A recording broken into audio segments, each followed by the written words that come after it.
नाज़रीन आदाब, सलामुन अलैकुम। मैं हूं Hasan Asif. Programme health talk में एक बार फिर से आपका इस्तकबाल है। नाज़रीन, जैसा कि आपको मालूम हो, ये हमारा ख़ासकर प्रोग्राम बीमारियों के सिलसिले से है। हमने पहले के एपिसोड में आपको बताया हार्ट के सिलसिले से और साथ ही साथ पेट के बारे में भी आपको जानकारी दी। तो नाज़रीन, आइए सबसे पहले इस्तकबाल करते हैं न्यूनेटोलॉजिस्ट एंड पीडियाट्रिशियन डॉक्टर श्रीज भटनागर जी का, जो हमें बताएंगे बच्चों के सिलसिले से कि बच्चों में जिस तरीके से लूज़ मोशन और दस्त होने की समस्या है तो आखिर क्यों है। तो आइए सबसे पहले इस्तकबाल करते हैं, स्वागत करते हैं डॉक्टर साहब का। डॉक्टर साहब, आपका इस्तकबाल है, आप हमारे साथ स्टूडियो में मौजूद हैं। डॉक्टर साहब, आज एक अहम समस्या बच्चों के सिलसिले से है, ख़ासकर कि जिस तरीके से देखा जाए बच्चे बीमारियों की जद में हैं ज़्यादातर, और उनमें एक अहम बीमारी है जो बहुत ही मामूली भी है और ख़तरनाक भी है, वो है दस्त यानी लूज़ मोशन। तो हम सबसे पहले आपसे ये जानना चाहेंगे कि लूज़ मोशन यानी दस्त किसे कहते हैं। देखिए, हम लोग बच्चों के बारे में सब जानते हैं कि बच्चों को कोई भी बीमारी छोटी सी भी हो तो वो बहुत आगे घातक बन सकती है, और दस्त इस सब में प्रमुख बीमारियों में से है जी। दस्त उसको कहते हैं जब किसी बच्चे को 3 से ज़्यादा बार मोशन हो जाए, शौच हो जाए एक दिन में, तो उसको दस्त कहते हैं जी। वो पतला हो सकता है, पानी का आकार ले सकता है जी। इसी को प्रमुखता दस्त कहते हैं। 3 से ज़्यादा बार 24 घंटे में। डॉक्टर साहब, इसमें जैसे अब दस्त के कुछ प्रकार भी होते हैं, कुछ डिफरेंट, जैसे कुछ अलग अलग तरीके के भी लूज़ मोशंस हो सकते हैं, तो ये दस्त कितने प्रकार के होते हैं। देखिए, अमूमन जो दस्त होता है, सबसे जो कॉमन दस्त होता है वो तीव्र दस्त होता है, जिसको एक्यूट डायरिया हम लोग कहते हैं। अच्छा। इसके अलावा दूसरे तरह का होता है परसिस्टेंट डायरिया, जो कि दस्त 14 दिन से ज़्यादा चले जी। तीसरा होता है डिसेंट्री, मतलब दस्त के साथ खून आना। अच्छा। तो ये 3 प्रकार के दस्त होते हैं, तीनों का विभिन्न अलग तरह से इलाज करा जाता है, तो इनको पहले अलग अलग करके ही हम लोग इलाज करते हैं। तो डॉक्टर साहब, क्या ये लूज़ मोशन, ये दस्त ख़तरनाक भी साबित हो सकते हैं? बिल्कुल। दस्त देखा गया है बच्चों की जान लेने में सबसे नंबर 1 कारण है पूरे उसमें जितनी भी बीमारियों में से जी। तो दस्त ना ही सिंपल बीमारी है, लेकिन अगर उसका इलाज ठीक से ना करा जाए तो बच्चे को काफ़ी ज़्यादा घातक भी हो सकता है। अच्छा। बच्चे की मृत्यु तक हो सकती है। इसके अलावा बच्चे में और भी परेशानियां, जैसे कि इलेक्ट्रोलाइट की कमी हो सकती है, पानी का अभाव हो सकता है, जिसको हम लोग डिहाइड्रेशन कहते हैं, और बच्चों को और तरह के इन्फेक्शन और कुपोषण से भी शिकार हो सकते हैं। अगर दस्त लंबा चले तो बच्चे कुपोषण से भी शिकार कर सकते हैं। डॉक्टर साहब, अमूमन ये देखा गया है आजकल ज़रा सी बीमारी होती है, ज़रा सी कोई प्रॉब्लम आती है तो हम सबसे पहले एंटीबायोटिक्स का इस्तेमाल करना शुरू कर देते हैं बिना किसी डॉक्टर की सलाह के। ज़्यादातर अब ऐसा हो गया है, क्योंकि अब आज के ज़माने में इंटरनेट का ज़माना है, मशीन्स हाथ में है, यानी मोबाइल आप देख लीजिए, मोबाइल में भाई उन्होंने प्रिस्क्रिप्शन के अंदर गए और ये दवा देना है तो वो कोई भी एंटीबायोटिक्स दे दी।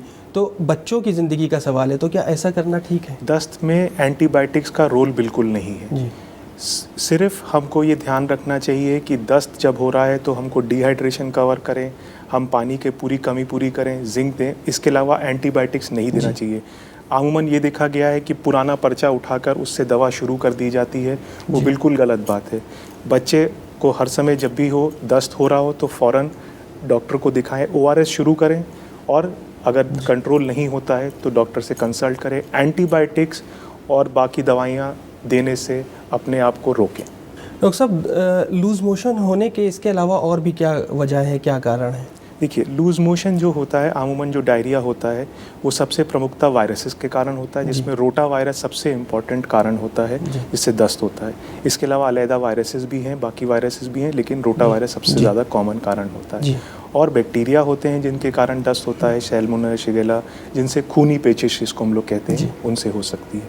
तो ये सारे कारण आते हैं डायरिया के कारण। डॉक्टर साहब, अब जिस तरीके से देखा जाए, जब दस्त होते हैं तो कई तरह की बीमारियां और भी ना हो उसका भी ख़तरा रहता है, तो क्या कुछ और भी नुकसान हो सकते हैं, शारीरिक नुकसान खासकर दस्त की वजह से? बिल्कुल। सबसे प्रमुखता जो शारीरिक नुकसान होता है वो पानी की कमी होता है, डिहाइड्रेशन जिसको हम लोग कहते हैं, क्योंकि बच्चे को दस्त बार बार होने से शरीर से पानी पूरा निकल जाता है। पानी के साथ साथ नमक, चीनी, अपने शरीर से सॉल्ट्स का डिप्रिवेशन हो जाता है, तो इलेक्ट्रोलाइट्स की भी प्रॉब्लम हो जाती है। बच्चा सुस्त होता चला जाता है, बेहोशी में जा सकता है, और उसके सारी क्रियाएं और किडनी, लिवर तक भी इफेक्ट हो सकती हैं। तो ये सारी चीज़ों को हमको ध्यान देते हैं कि इस स्टेज पे ना पहुँचे। अगर हम पानी का करेक्शन करें, डिहाइड्रेशन को करेक्ट करें, तो हम इन सब चीज़ों से बच्चे को बचा सकते हैं। बेशक, बिल्कुल सही कह रहे हैं नाज़रीन। आप ख़ासकर इस गुफ्तगू को और इस बयान को ज़रूर सुने, क्योंकि एक बेहतरीन डॉक्टर ही एक बेहतरीन सलाहकार हो सकता है। डॉक्टर साहब, जिस तरीके से देखा जाए, जब दस्त तेज़ आते हैं, बहुत तेज़ लूज़ मोशन हो रहे हैं, तो वो क्या ख़तरनाक भी साबित हो सकते हैं? उसे किस तरीके से कंट्रोल में लाएं? ये बहुत अहम सवाल आपने पूछा कि उनको कैसे कंट्रोल में लाएं। दस्त को कंट्रोल करने से सबसे पहली चीज़ है कि उसके कारण जो घातक इफेक्ट, साइड इफेक्ट, डिहाइड्रेशन हो रहा है, उसको कंट्रोल करना। हमको ORS का घोल जो अमूमन हर जगह मिलता है, इवन हम लोग को घर में भी रखना चाहिए अपने पास ORS का पैकेट। जहाँ छोटे बच्चे हों, जैसे बुखार की दवा हम घर में रखते हैं, ऐसे ORS का भी रखना चाहिए घोल। ORS का पैकेट दो प्रकार में आता है। छोटा पैकेट आता है 200 ग्राम पानी में मिला के बनाएं, साफ़ पानी में, और अगर बड़ा पैकेट है तो 1 लीटर पानी में बनाया जाता है, और बच्चे को फ़ौरन पिलाना। जहाँ दस्त शुरू हो वहाँ फ़ौरन बच्चे को पिलाना शुरू कर दें। अच्छा। धीरे धीरे करके, थोड़ा थोड़ा करके पिलाते रहें, जिससे बच्चे को कमी ना हो पानी की। साथ में जिंक की दवा शुरू कर दें, जिससे कि बच्चों को आगे चल के दस्त में लड़ने में रोकथाम होती है। बच्चे को खान पान चालू रखें। अमूमन ये होता है, जब भी दस्त होता है तो एक धारणा है कि हम लोग बच्चे का खाना पीना रोक देते हैं कि कम खाएगा तो कम मोशन होगा। ये लेकिन गलत है। इससे हम बच्चे को कुपोषण की तरफ धक्का दे देते हैं। हमें ये करना चाहिए कि जब बच्चा दस्त हो रहा है तो खाना पीना उसका सुनिश्चित करना चाहिए, रेगुलर खाना पीना देते रहना चाहिए। और चौथी चीज़ जो हम मानते हैं कि कोई भी अन्य दवा का बिना डॉक्टरी परामर्श के इस्तेमाल ना करें, क्योंकि वो ज़्यादा घातक हो सकती है बनिस्बत ज़्यादा फ़ायदे होंगे। बेशक, बिल्कुल सही कहा। और नाज़रीन, आप भी खासकर ध्यान दें, बिना किसी डॉक्टर की सलाह के किसी भी तरह की कोई भी मेडिसिन का यूज़ ना करें, क्योंकि जिस तरीके से डॉक्टर साहब ने कहा कि वो फ़ायदेमंद तो साबित नहीं हो सकती, यकीनन ख़तरनाक ज़रूर साबित हो सकती है।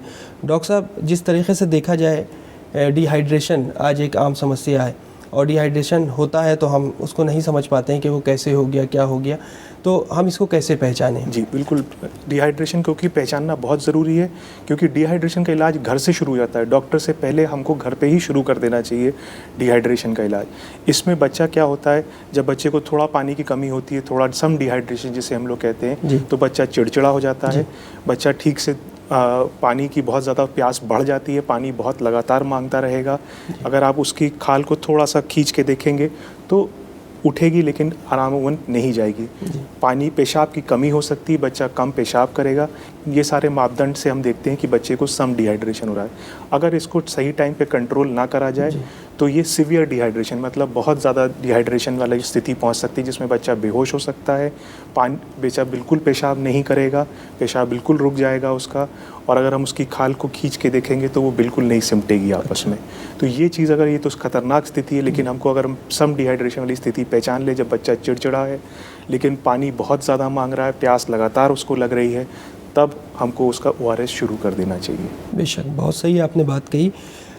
ख़तरे के जिस तरीके से देखा जाए डॉक्टर साहब, और क्या क्या लक्षण हो सकते हैं? खतरे की और लक्षण होता है तो उसको तेज़ बुखार आना, खून आना, लेटरिन में खून अगर आ रहा है तो खतरे का निशान है।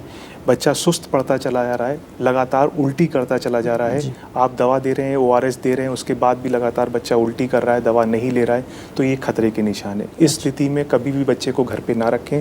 फ़ौरन जो भी आसपास के डॉक्टर हो या अस्पताल हो, फ़ौरन आके उस पर सलाह मशवरा करें और घर पे बिल्कुल नहीं इलाज करें। बिल्कुल सही कहा आपने डॉक्टर साहब। कुछ तरीके के घोल होते हैं, जैसे अक्सर बड़ों में ही कोई प्रॉब्लम आती है, उल्टी होती है, दस्त होती है, तो इलेक्ट्रॉल वगैरह देने की परामर्श करते हैं, डॉक्टर की सलाह देते हैं, हाँ ये लिए आप तो इससे आपका फ़ायदा होगा। उसमें बच्चों के लिए क्या कोई ऐसे किसी तरह के घोल? बच्चों के लिए सरकार ने निर्धारित कर रखा है, WHO ने निर्धारित कर रखा है, उसको हम लोग जीवन रक्षक घोल कहते हैं, ओरल रिहाइड्रेशन सोल्यूशन, ORS। ये सब एक निर्धारित मात्रा में बनाया गया है। ऑल ओवर वर्ल्ड, पूरी दुनिया में एक ही कॉन्स्टिट्यूशन होता है। अगर आप ORS लेंगे तो एक ही मापदंड से बना हुआ होता है, पूरी दुनिया भर में यही मिलता है। जैसे मैंने बताया, 2 पैकेट की तरह में आता है कि एक छोटा पैकेट आता है, उसको 200 ग्राम पानी में बनाया जा सकता है, साफ़ पानी लेकर। बड़ा पैकेट आता है, वो 1 लीटर में बनाया जाता है। इनमें ही मिलता है और हमको इसी का इस्तेमाल करना चाहिए। अगर मान लीजिए बाई चांस आपके घर में कुछ भी नहीं है और उस समय ORS का पैकेट नहीं है, तो नमक चीनी का घोल दिया जा सकता है थोड़े टाइम के लिए।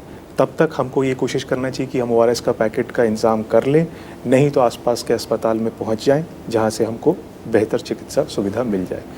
उस टाइम के लिए हम नमक चीनी का घोल घर में बना के, जिसमें 1 चुटकी नमक और 2 चम्मच चीनी 1 गिलास पानी में डाल के बनाया जाता है। अच्छा डॉक्टर साहब, अगर ORS का ज़्यादा से ज़्यादा हम इस्तेमाल कर रहे हैं और तो उसका हम फ़ायदा किस तरीके से उठा सकते हैं? बिल्कुल, देखिए ORS का काम होता है शरीर में 4-5 चीज़ों में मदद करता है। ना ही सिर्फ एक तो पानी की जो कमी हो रही है उसको पूरी करता है, उल्टी को कम करता है जिससे कि बच्चे जो बार बार उल्टी कर रहे होते हैं उसमें कमी आती है। तीसरा, जो बच्चे बेहोशी में जा रहे थे उनकी चेतना वापस आने लगती है, कॉन्शियसनेस उनका इम्प्रूव करने लगता है। पेशाब की जो कमी हो रही होती है वो इम्प्रूव करने लगती है। इन सारी चीज़ों में वो मदद करता है। और एक ख़ास चीज़ देखी गई है, जिन बच्चों को ORS दिया जाता है, अगर हम शुरू से ORS दे दें तो उनको भर्ती होने की रिक्वायरमेंट, अस्पताल में जाके भर्ती होना जहाँ पे ड्रिप लगे और बाकी दवाइयाँ दी जाएं, वो चांसेस कम हो जाते हैं। इसको हम लोग अनशेड्यूल्ड IV फ्लूइड कहते हैं। ये चीज़ की रेट बहुत कम हो जाता है। तो घर पे ही हम संभव इलाज कर सकते हैं और अस्पताल में भर्ती भी कम कर सकते हैं। बेशक, बिल्कुल सही कहा डॉक्टर साहब। लूज़ मोशन में, खासकर दस्त में, क्या और भी कुछ अन्य दवाएं हैं जिनका हम इस्तेमाल खासकर कर सकते हैं? देखिए, बिल्कुल सही सवाल है। जिंक एक दवा है जो कि दिया जाता है लूज़ मोशन जब भी शुरू हो तो जिंक साथ में शुरू करना चाहिए। 6 माह से कम के बच्चों को 10 मिलीग्राम का जिंक का सलूशन होता है वो दें, और अगर 6 माह से बड़े हैं तो 20 मिलीग्राम जिंक रोज़ डेली दें। जिंक का रोल ये देखा गया है कि जिंक जो दस्त को कम करता है, साथ ही साथ शरीर की इम्यूनिटी, जिसको रोग प्रतिरोध क्षमता कहते हैं हम लोग, उसको बढ़ाता है जिससे कि दस्त लंबे दिन तक ना चले। साथ ही साथ जिंक ये भी देखा गया है कि अदर बीमारियां जैसे कि छाती का इन्फेक्शन, निमोनिया, इन सब में भी मदद करता है। ये 2 दवाएं ORS और जिंक के अलावा कोई भी दवा बिना डॉक्टर की परामर्श के ना लें, एंटीबायोटिक ना लें। आमूमन दस्त रोकने की दवाएं बहुत सारी मार्केट में अवेलेबल रहती हैं जिससे कि दस्त आते रोक दी जाती हैं, वो बच्चों के लिए घातक साबित हो सकती हैं। तो उनका प्रयोग बिल्कुल ना करें। बेशक, बिल्कुल। और बड़ों की दवाइयों का भी प्रयोग ना करें। एक आमूमन होता है कि आधी दवा कर दी, बड़ों की दवाई घर में रखी है, आधी दवा करके दे दी, वो चीज़ बिल्कुल ना करें। बिल्कुल, बेशक आपने सही कहा। हकीकत है कि बच्चों की जो कुछ MG वगैरह का होता है कि उनका कम होता है, बड़ों का ज़्यादा होता है।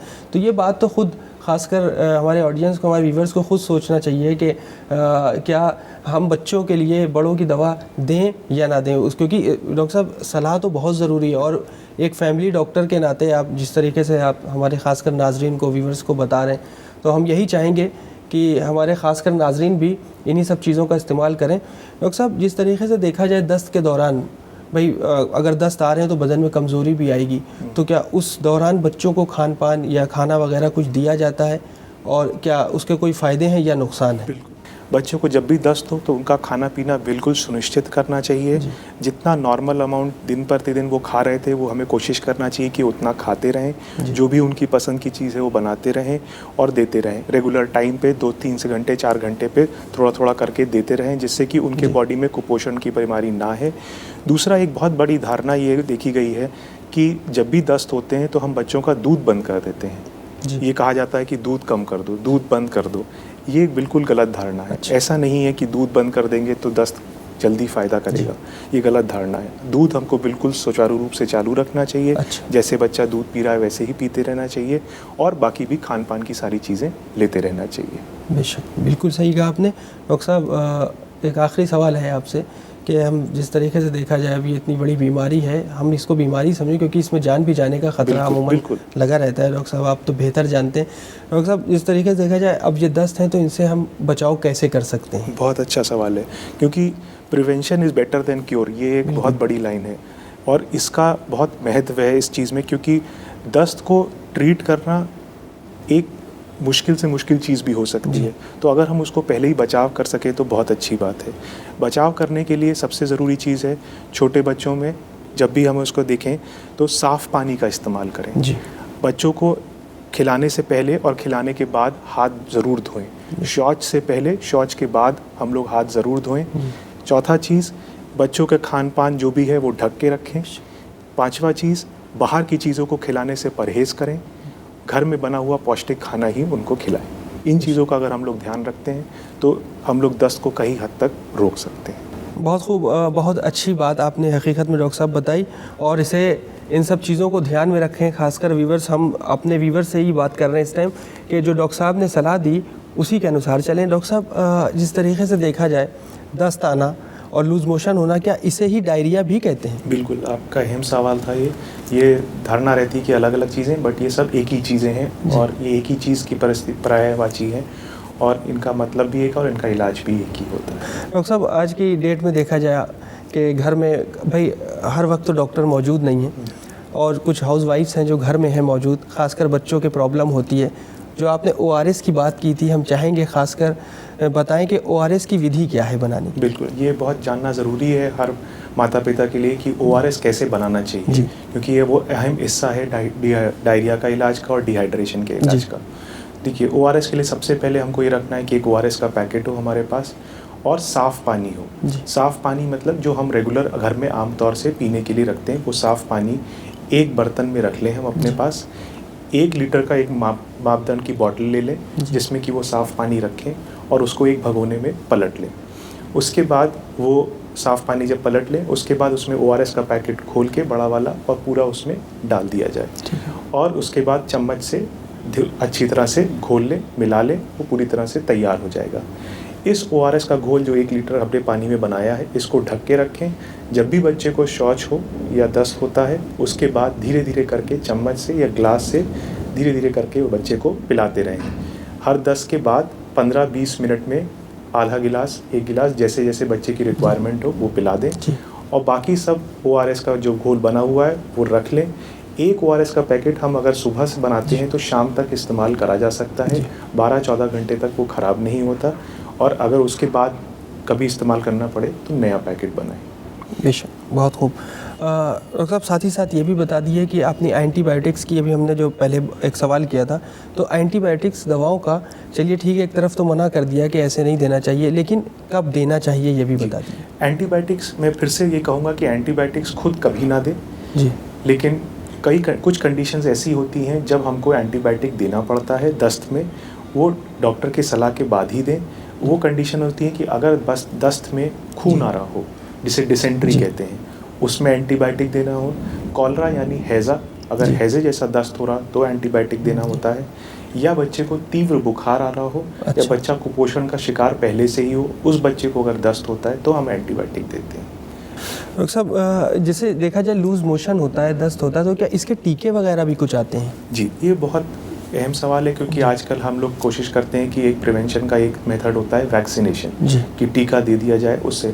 तो ये दस्त से बचने के लिए भी कुछ टीके अब इस समय बाज़ार में अवेलेबल हो गए हैं, मार्केट में आए हैं और इवन सरकार की तरफ से भी बहुत कयावत चल रही है कि इनको सरकार की तरफ से मुफ्त सप्लाई में भी लाया जाए।